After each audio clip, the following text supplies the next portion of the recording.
กันเนาะรวมเบิดได้แม่น60แม่นเอาอันนั้นตามมาเด้เนาะเขาคิดว่าก้อนหนึ่ง60 เมตรนะบ่แม่นได้บ่แม่นก้อนนึง60เมตรเอาอันนี้ก็20 40 3ก้อนเนาะ3ก้อนก็6ได้นี่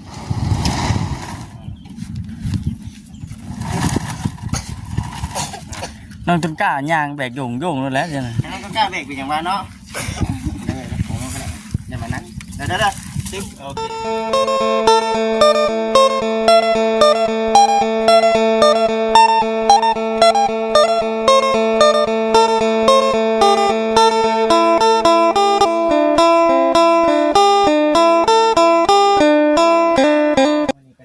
มาพี่น้องเนาะเปิดภาพมาอยู่ที่ดินน้องด่าน้องต้นกะพี่น้องเนาะมาตั้งแต่ผลช่วงที่ว่าเพิ่นนั้นเจาะดินเจาะน้ำนะพี่น้องว่าก็อภัยเนาะมื้อนี้ก็มีข่าวดีทางบ่จิตเพิ่นนี่มีผู้ใหญ่ให้เป็นสะพานบุญให้เนาะพี่น้องเนาะชื่อตะนางแม่พี่น้องไอ้นี่เด้ตะนางสังกะสีเพื่อสิมาปลุกเฮือนอยู่นี่บ่ได้ว่าจังไดเนาะเต็มรถอยู่พุ่นพี่น้องทักทายสบายดีเด้อพี่น้องเด้อเนาะ FC กันเบิดสุขสุขคนพบพ่อกันคือเก่ามื้อนี้ก็ได้มื้อนี้น่ะอวยหน้ามาทางนี้เด้อพี่น้องเด้อมากัน2คนพี่น้องเนาะกับทางบ่คำแม่นสบายดีเด้อกับกล้องเนาะจังได๋บัดนี้นะผู้เดียวได้บ่ผู้เดียวนี่เก่งโคตรแล้วเนาะผู้เดียวนิ้วเก่งอะไรเจ้าธรรมดาบ่นักแต่ได้นักรวมๆ3ก้อนนี่60 เมตรโธ่เติบนึงของน้องด้ามันหอบหมดแล้ว60 เมตรนี่เนาะหมดแล้วแหละนี่เนาะนี่จักเมตรซั่นนำนี่มาไป40 25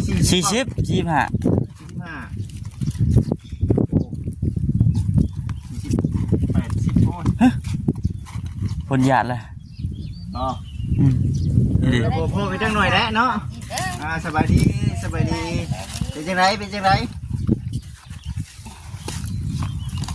มาบ่าวเลยกินเย็นอยู่นี่เนาะเพิ่งบ่ได้สิใหญ่นี่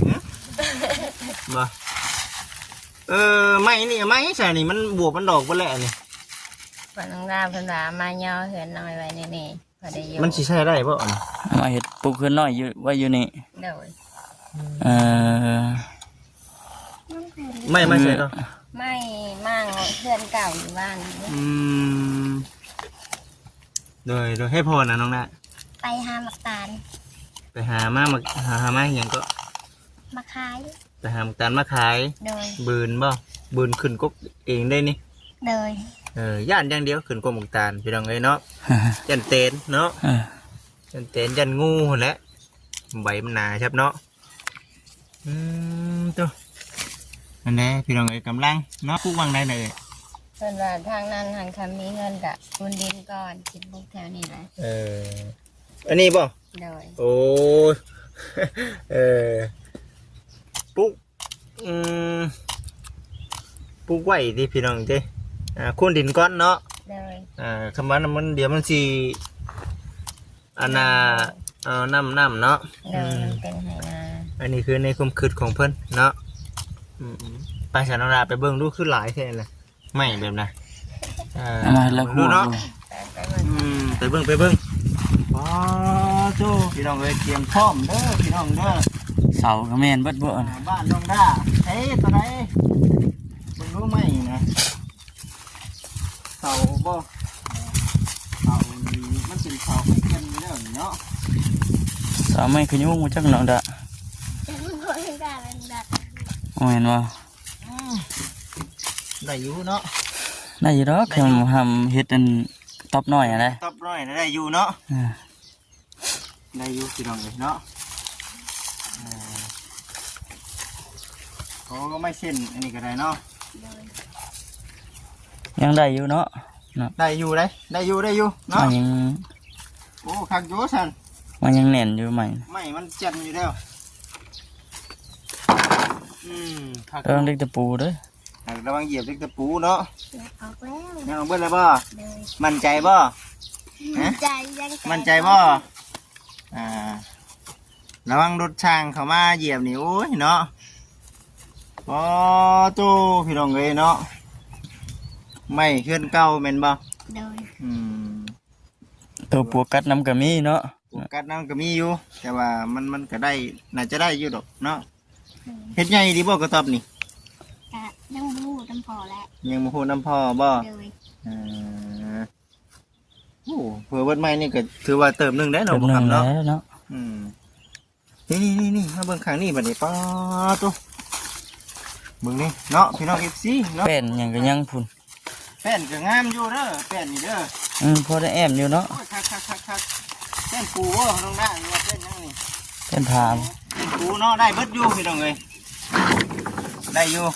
นี่จะบูดชาอยู่ ส่วนฟ้านี่เฮ็ดได้ฟ้านี่เนาะแล้วแต่เนาะ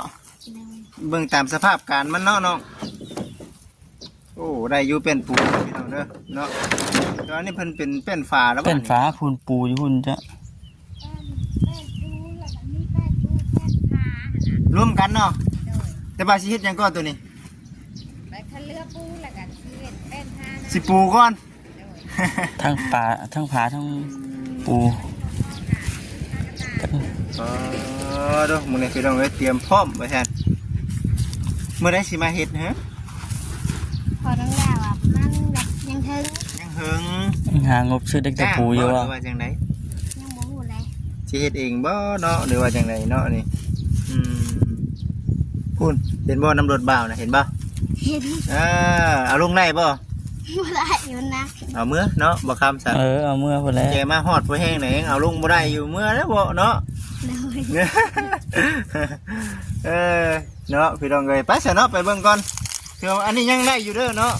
เนี่ยทั้งเอ้ยเนาะแม่เพิ่นให้ทั้งบ่จิตมาเบิ่งน้ำแน่ก็ถือว่าก็ได้อยู่เนาะบ่คำเนาะ ได้อยู่ โอเคอยู่คักอยู่เด้อเนาะ ยังดีอยู่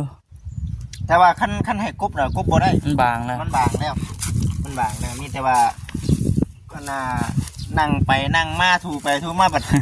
เก่งยัง จริ ดิ งอย่างมันเนาะเห็นได้ทางน้ำได้นี่ พอน้องดาวจ้างมาสักพัน จ้างมาพัน สักพัน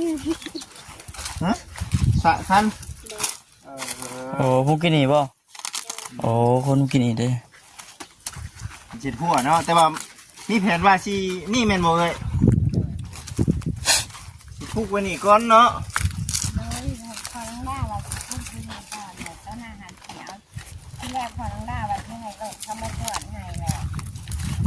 มันยากที่เกะกะนั่นนี่แหละพอน้องดาวก็เลยให้เขาสาดทำออกสาดเขาไปตั้งในน้ำนะ คุดเอานี่แหละ โดย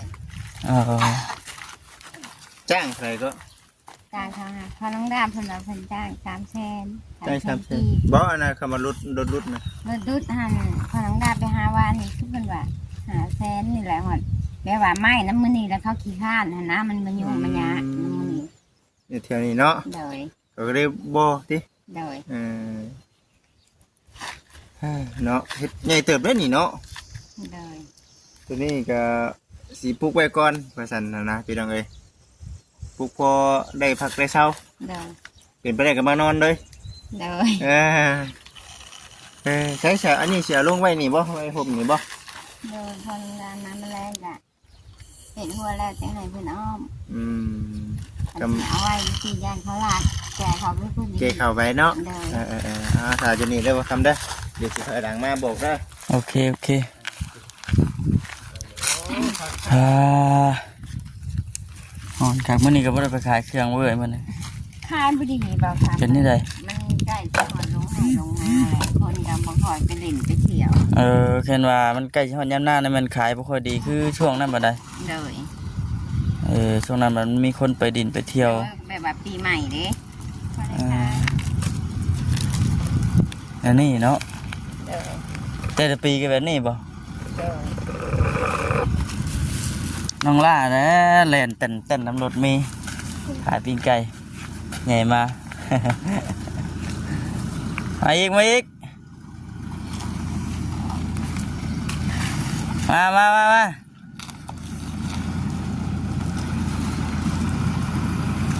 มาอีกพอเอาละสักนิดกัน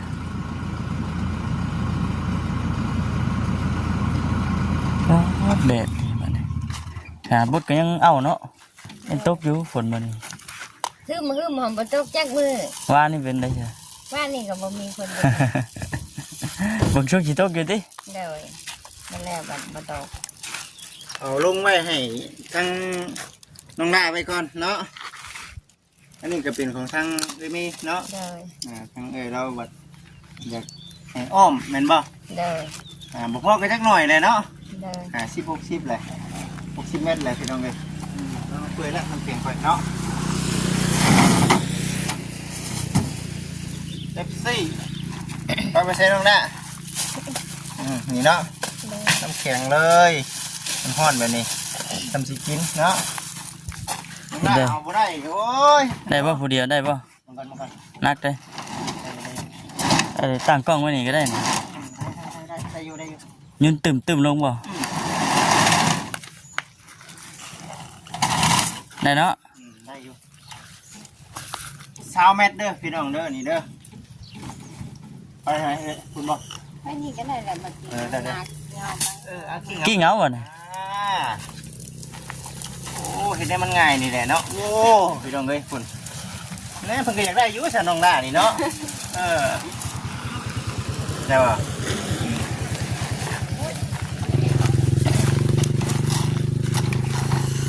แต่ก็บ่ได้ซ้ำกันบ่นะ ซ้ำกันนะวะ เอ้า จังได้ขอเจ้าว่าซ้ำกันได้เนาะ รวมเบิดได้แม่น60 แม่เอาอันนั้นซ้ำได้เนาะ ขอคิดว่าก้อนหนึ่ง60 เมตรนะ แม่นี่มันก็160เอาอันนี้ก็20 3ก้อนเนาะ 3ก็กับพวกได้นี่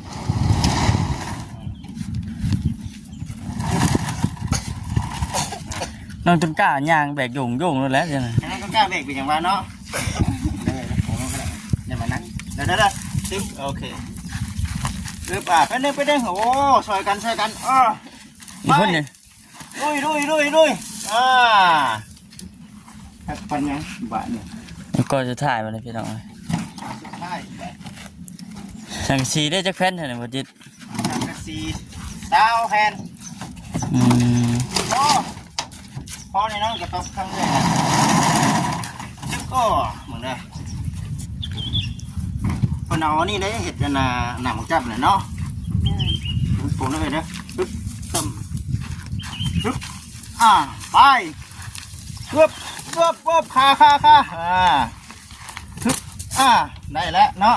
แล้วสังสีบัด สังกะสีข้ากระดีนี่เนาะ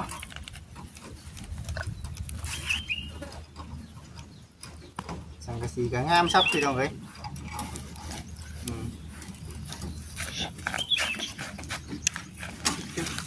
มาเด็กอะมันเด็กก็เด็กคักก็ดีพี่น้องเนาะเป็นในมัดใส่นั่นบ่นะ มาใส่นี่นะ เบิ่งอันนี้ให้น้องล่ามาทั่วเด้อนี่เด้อแล้วก็นี่พอมัน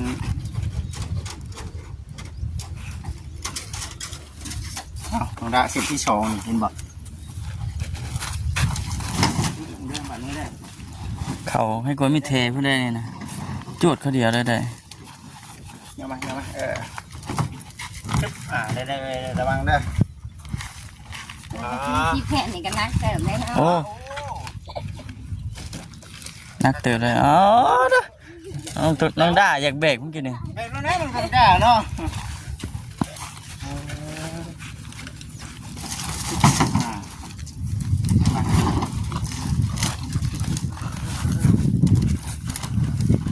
จัดหนักจัดเต็มพี่น้องเอ้ยปึ๊บกักบานยังบาดนี่ เป็นไรหรอ ไป ไป บ่นี่เนาะมาพี่น้องหน้ามาพี่ยังอยู่เอาอีกเนาะหมูมาได้นี่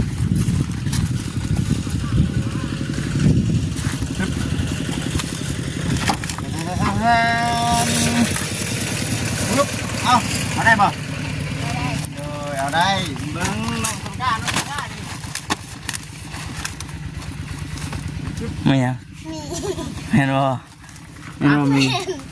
น้องต้นก มั ล้าน ฟองน้ำสิจ๊ะ ได้ป่ะ ฟองน้ำสิจ๊ะ ปุ่มสิโอ้ตุ๊กแต่บ่ได้กินเด้อ ฟังดีเด้อเพิ่นก็บ่ได้เปิด เนาะพูดว่าห่อนดีเนาะ ยอดพี่น้องเลย เมื่อใด นี่อาหารสดพี่น้องเอ้ยดีเลยไปมาห่มพี่มา ผ ห่ ม ม พี่ พี่ ผมพี่ผมพี่ เอามาห่มด้วย ไข่ได้ ได้บ่มาคำได้บ่ อ่า เตียงบ่ ยังอยู่ คุณได้เจ้าต่อคุณเนาะเตียงคือกันบ่เตียงคือกันอยู่บ่ ยังเยอะนี่ก็ นี่มีบ่ ยังเห็นเครื่องเลยนะ ขออนุญาตเด้อพี่น้องเด้อเนาะ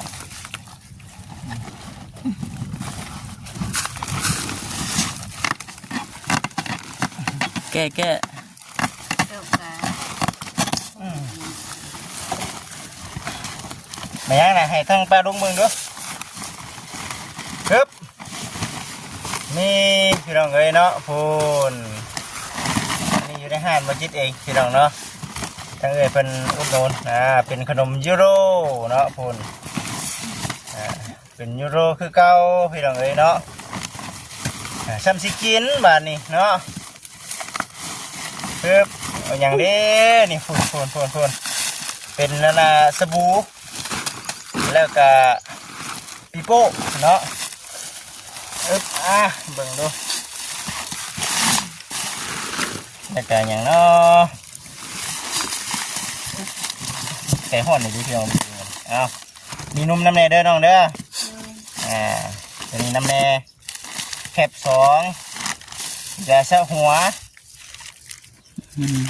นี่พี่น้องเลยเนาะซ้ำสีชะเนาะชะหลายๆแล้วก็จะเป็นในเรื่องยาสีพันใหญ่เนาะใหญ่เด้อขนาดเด้อแล้วก็จะเป็นนี่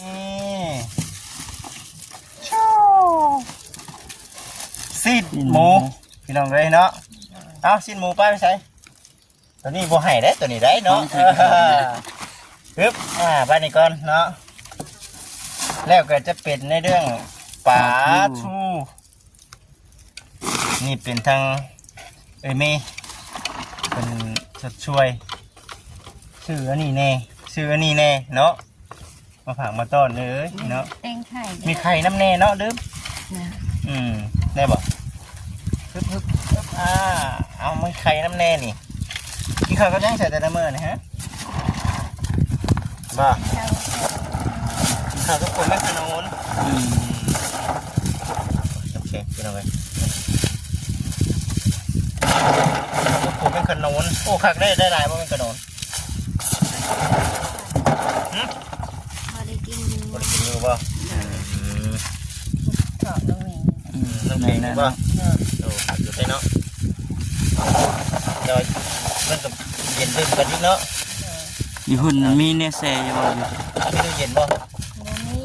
นี่ จะได้บัด ตากแดดตากแดดเนาะตากจะไหนฝนตกได้ ไม่ตากกันได้ เนาะอันนี้นะเป็นกองโฟมเดี๋ยวสิไปใส่ซีดหมูต่อ เพราะว่าผมมีตู้เย็นผมมีไฟเป็นได้ชาคือได้ยินข่าวว่าไฟฟ้าจะไปถามเมืองบ่ ยังไม่ได้ถามพอได้ว่าที่ถามลองเบิ่งในวันเขาตั้งหมอมันทำมันเป็นไทยเขาเอามาเขาที่หายต่อนะบอก เป็นไฟข้าเจ้าเนาะน่ะเนาะ เลย เป็นไฟข้าเจ้ามาแหละเขาต้องขอเขาน้ำเขา แม่ เขาลงไทยแต่ก็2-3 แสนผู้ใดเนาะเป็นบางบ่อนนะ ยังไม่รู้พอได้ว่าที่เขาถามลองเบิ่งอะไร แม่นวันนี้นะเพื่อมีหลายครอบครัวอยากมาเขาก็ต้องได้ชื่อน้ำเขาแบบนี้นะอย่างไรเนาะดีใจป่ะน้องหน้า ดีใจ วันนี้มื้อหน้าเดี๋ยวสิมาเบิ่งเด้อเฮ็ดไปฮอดใช้ไปฉันนะ เลย ลักหัวพ่อลักหัว พ่อกันจังเลยนากันยังอยู่ วันนี้เด้พี่น้องเอ้ยเพิ่นสิมาเฮ็ดอยู่นี่เด้อเนาะถามว่าอยู่พุ่นนี่มันเป็นไหหน้าอยู่เนาะถามว่าพุ่นเลยว่ามันเป็นน้ำอ่างเนาะแม่นบ่ เลย ยันเป็นน้ำอ่างพี่น้องก็เลยว่าเอามาปลูกพี่ก่อนเอาตามใจเพิ่นเลยพี่น้องเอ้ยตัวนี้ก็ได้เนาะแต่ว่าในพวกเป็นจริงนะถ้าหากว่าเพิ่นท่านนั้นเป็นชื่อแถวนี้เนาะถ้าหากว่าปลูกดิชิวชนทางน้ำก๊อกพี่พี่น้องเอ้ยใกล้ๆกันกับน้ำเลยที่ไหนฮะมันแบ่งเฮียนบ่มานี่ บ่มีวันเสาร์ ลืมเนาะฉันโอ้ยวันเสาร์มานี่เนาะ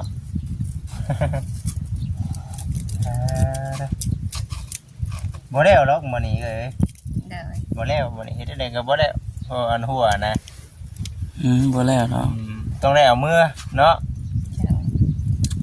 เอามือ เรามาช่วงได้จ้ะพอน้องดา กับประมาณ3มื้อเลย โอ้ยบ่แล้วเนาะ นี่แหละ เพราะกับหัวเฮายังเฮ็ดบ่แล้ว หัว เนาะ ก็ยังบ่ทันได้พังอ้อมเบิดเนาะ เลย มีแต่ว่าแค่ว่าพังหัวอ้อมเบิดเลยมีแต่ตีอันนี้ใส่บัด หัวมันกระโนนติไปหาที่ไหนก็มันกระโนน สั้น หาชั้น เลย อ๋อแข็งได้เป็น กาไข่แต่บัดจิตเฮามันสิโหและไปเยื่อกลางคืนมาแล้วก็ไปเยื่ออยู่กับพาม องค์มะขามเนาะแล้วก็จะเป็นในเรื่องหมักกกติ้วเนาะแม่นบ่กกติ้วอ่อน เลย ตามป่าตามหลงเนาะกับมันมีอันนี้สังกะสี20แผ่นเนาะ12ฟุตเลยเด้อ เลย 12ฟุต20แผ่นแต่ว่าโอ้ใหญ่เติบแหละก็มาเบิด20แผ่นนี่เนาะเบิดใหม่พอดีดอกเนาะจากที่เบิ่งนี่นะพอดีเก็บไปนี่แหละพี่น้องเอ้ยเด็กๆน้อยอันนี้ก็ทั้งเอ้ยเพิ่นคิดเห็นเนาะเพิ่นอยากให้ เลย ทั้งน้องล่าเนาะก็มาอยู่ทางน้องพี่ก็ถือว่าดีคือกันเนาะอย่างว่าได้ผลทางแน่เนาะทางน้ำพร้อมแต่ก็มันก็เหมาะอยู่เลยเวลาน้องๆเพิ่นเข้าโรงเรียนพี่น้องเอ้ยใกล้ๆนึงเนาะเฮ็ดแล้วสิมานอนบ่ มาบ่ เลย ต้องเฮ็ดห้องยับเจือได้เนาะมานอน เลย ทม ทมนี่เท่าไรก็เข้ามาทมเบิดนี่ จังหวะยังบ่ถูก แต่ว่าซื้อมันจ้างเขาเจ้าน่ะ4-5 แสนแม่นบ่มันสิได้บ่จ้างเนี่ยมันก็เพียงไปซื่อๆได้แต่นี่ เดี๋ยวพอน้องได้จ้างให้เขาสระพันให้เขาไปซื้อ ก็มันหักมันก็คือเก่าเนาะคือเก่าได้บ่จิตว่า เดี๋ยวพอมันโบเกะมาตอนย้อนตรงนี้เด้ จะได้จ้างทำแบบให้มันเป็นแค่นี้ซื่อๆเนาะแต่ว่าจ้างผมให้ลงในหน้านี่เอาเครดิตน้ำนี่บ่พอเครดิตน้ำนี่ บ่พอเนาะ เขาต้องในชื่อเขาต่างอีกเนาะ มีแต่รักให้ค่ะขวัญคันนี่นะได้แต่ สาคันนี่ลงให้หน้าพุ่นเนาะ เดี๋ยวตอนนั้นเจ็บ ชานี่ก็แพงเติมเนาะ4-5 แสนเนาะลงไปนี่ โทรแต่ฟังนี่สิแล้วว่า เดี๋ยวทางนี้แหละทางนี้เป็นบริษัทพอ แดนเนาะ มันเป็นแดนเนาะ เดี๋ยวขาดได้ทางมันบ่เป็นแดนนี่แหละ จำได้แล้วน้องล่าเนาะสิได้มีเพื่อนอยู่ข้างนอกเนาะ เลย กับ FC เพิ่นก็คอมเมนต์กันเข้ามาอยู่พี่น้องเอ้ยเพิ่นบอกว่าน้องล่าคือว่ามีผู้ใหญ่เพิ่นช่วยอยู่ทางในแล้วว่าซั่นอยู่ทางนอกก็โอ้ผู้ใหญ่เพิ่นชื่อให้เนาะว่าซั่น เรามาลุยงานอีกเลย ก็ ลาด ไม่หรอก ตอนนี้ได้ให้ผมมาสระขาไปก่อน ก็คือว่าพี่น้องนี่ก็คือเป็นทั้งผู้รักผู้ใหญ่เพิ่นเบิดขึ้นเห็นน้องๆเพิ่นเวลาทำเวลาเฮียนแน่กับผลทางมันเข้ายากอยู่ดีพี่น้องเนาะย่ำแดงก็ยากย่ำฝนก็ยากผู้รักผู้ใหญ่เพิ่นก็เลยขึ้นจากจุดช่วยในเรื่องว่าความสะดวกสบายของทั้งน้องๆเพิ่นเนาะตัวนี้ก็ได้ครอบครัวเพิ่นนั่นแหละเนาะต่อไปในอนาคตให้น้องแต่เด้ น้องแต่ไปกับน้อง ไปน้ำพ่อ เลย เอาเรื่องที่ไปเสียพ่อแม่มาอยู่กับสองไอ้น้องเพิ่นนี่แหละเนาะมาอยู่นำเด้อมาอยู่นำเฮาเด้อน้องดาได้ครอบได้ครัวกับแม่เอ้ยอยู่นำเฮานี่แหละเอาไปเสร็จแล้วพี่น้องเอ้ยเนาะเอาคือสิประมาณนี้เด้อเด้อ เลย ดีใจแห้งช่ำไร ดีใจหลาย ดีใจหลายเลย เลย ดีใจน้ำบอกน้ำป้าเพิ่นดูขอบคุณป้าเพิ่นเน่เพิ่นชื่อตะนางมาให้กับสังกะสีของกินนี่แหละชิ้นหมูปลาทูน้ำเน่หลายชับเนาะ เลย เอาสบายดีขอบคุณเพิ่นเน่เด้อ ขนาดก็ขอบคุณป้าหลายๆเด้อที่อุดสวยน้องดามาจนฮอดพี่น้องดาอันโมมียังที่ตอบแทนป้าก็มีแต่คำอวยพรขอให้ป้าร่ำรวยเงินคำกำแก้วให้หลังไหลไปหาป้าเด้อเวียกงานการงานก็ขอให้ราบรื่นไปเด้อขอให้ป้าอยู่หมันควรเงินความเจ็บอย่าสุดใดความไข่อย่าสุนีเด้อสาธุ เนาะยอมแหละบ่จิตเนาะบ่บอกต่ออะไรซะต้องลาบอกเก่งพูดพี่น้องเอ้ย ขอบใจหลายๆเด้อบัดนี้เราทำ ขอบใจหลายอยู่ดีไม่แห้งกินแล้วไวๆเนาะเมื่อใดปุ๊บก็บอกนี่เด้อพอสิได้มาย่ออึบซอย เลย คันว่าสิได้มาพี่น้องเอ้ยเนาะเบิ่งเบียกเฮาก่อนเนาะ เลย บ่สร้างแบบถึกตรงกับมื้อวันอังคารกับวันพฤหัสนี่จากมาก็บ่ได้มาแล้วพี่น้องเอ้ยเนาะขายของก่อนเนาะ เลย เอาพูดได้ซะเดียวสิไปเวียกต่อก่อนเด้อซะเด้อมาทำมาเนาะสิประมาณนี้แหละพี่น้องเอ้ยเนาะมีแต่ว่า พี่น้องเนาะโอ้โห ได้จบคลิปก่อน มีปีนี้เด้อพี่น้องเด้อสบายดี